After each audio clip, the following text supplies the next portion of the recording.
خدا کجاست؟ کجا باید خدا یافت؟ خداوند متعال چه فرموده در حدیث قدسی؟ انا عند المنکسرة قلوبهم، من کنار شکست دلان هستم. دل به دست آور که حج اکبر است. از هزاران حج یک دل بهتر است. همیشه دنبال رفتن به حج و عمره نباشید. حج عمره در کنار شماست. ای قوم به حج رفته کجایید؟ کجایید؟ معشوق همینجاست. بیایید بیایید.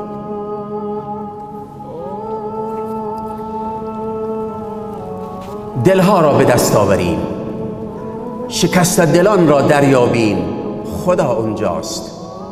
فردای قیامت خداوند متعال که بندگان خودش را دوست دارد، همه را دوست دارد، خیر و هدایت همگان را میخواهد.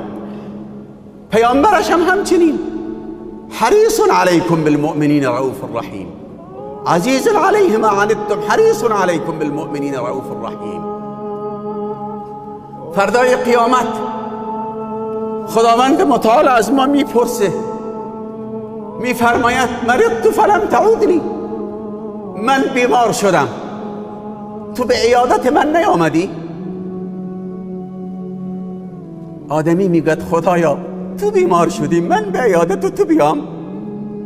میفرماید بله، بنده من بیمار شد. اگر به عیادتش میرفتی مثل این که به عیادت من آمدی.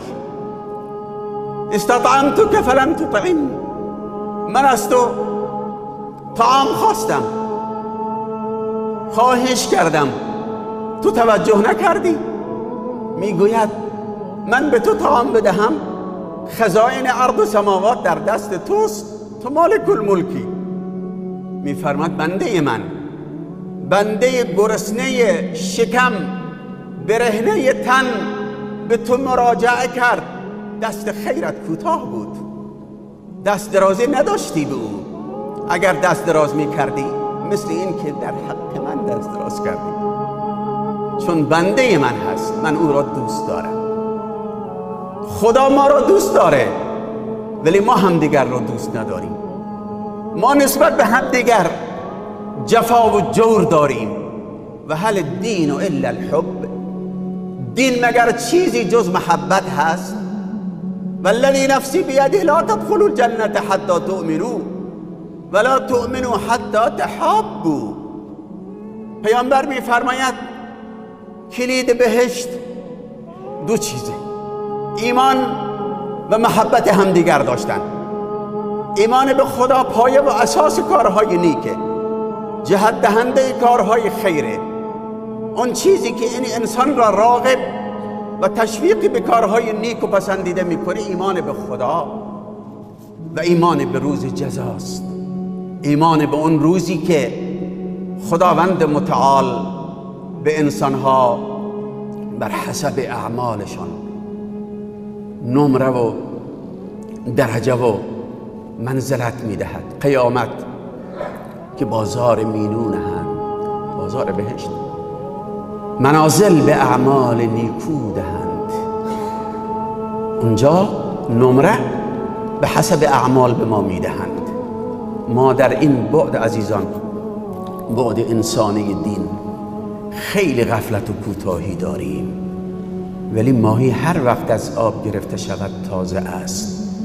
جلو ضرر از هر جا بگیریم نعمت است. فرصت را برای خودمون غنیمت بدانیم. از حالا یک صفحه جدیدی در زندگیمون آغاز کنیم. برنامه جدیدی را برای خودمون تدوین کنیم. نسبت به رعایت حقوق یکدیگر، ادا کردن این حقوق دقت و توجه کنیم.